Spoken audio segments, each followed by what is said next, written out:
કિર્ગિસ્તાનમાં ફસાયેલા વિદ્યાર્થીઓને વતન લાવવા સરકાર એક્શન મોડમાં આવી છે। સીએમ ભૂપેન્દ્ર પટેલે મુખ્ય સચિવને વિદેશ મંત્રાલય સાથે પરામર્શ કરવા સૂચના આપી। વિદ્યાર્થીઓની સલામતી માટે યોગ્ય સંકલન કરવાની સૂચના આપી છે। વિદેશ મંત્રાલયે કિર્ગિસ્તાનમાં સ્થિત એમ્બસીનો સંપર્ક કર્યો છે। વિદ્યાર્થીઓને સ્વદેશ લાવવા વ્યવસ્થાઓની વિગતો મેળવી છે। ગુજરાત સહિત દેશના 17,000 વિદ્યાર્થીઓ કિર્ગિસ્તાનમાં અભ્યાસ કરી રહ્યા છે, ત્યારે ગુજરાતના 100 જેટલા વિદ્યાર્થી કિર્ગિસ્તાનમાં અભ્યાસ કરી રહ્યા છે। વિદ્યાર્થીઓને પરત લાવવા એરલાઇન્સ પણ કાર્યરત છે। વિદ્યાર્થીઓ માટે 2 હેલ્પલાઇન કિર્ગિસ્તાનમાં ભારતીય એમ્બસીએ કાર્યરત કરી છે। આ વિશે વધુ માહિતી મેળવી અમારા સંવાદદાતા મેહુલ દેસાઈ પાસેથી। મેહુલ, જે રીતે કિર્ગિસ્તાનમાં ફસાયેલા જે વિદ્યાર્થીઓ છે તેમને પરત લાવવા માટે હવે સરકાર મક્કમ છે, કયા પ્રકારની કામગીરી હાલમાં થઈ રહી છે?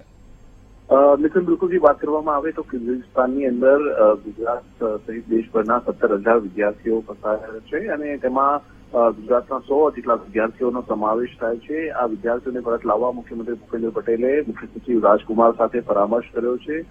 તેમને સૂચના આપી છે મુખ્ય સચિવને કે આ સંદર્ભે વિદેશ મંત્રાલય સાથે ચર્ચા કરવામાં આવે। વિદેશ મંત્રાલય જે છે તે કિર્ગિસ્તાનની અંદર ભારતીય દૂતાવાસ છે તેની સાથે સંપર્કમાં રહી વિદ્યાર્થીઓને પરત લાવવા માટેની સૂચનાઓ અને જરૂરી વ્યવસ્થા કરે। આ સંદર્ભે વિસ્તૃત ચર્ચા જે છે મુખ્યમંત્રીએ મુખ્ય સચિવની સાથે કરી છે અને હવે કેન્દ્રીય જે વિદેશ મંત્રાલય છે તેની સાથે પણ આ સંદર્ભે ચર્ચા કરવામાં આવશે।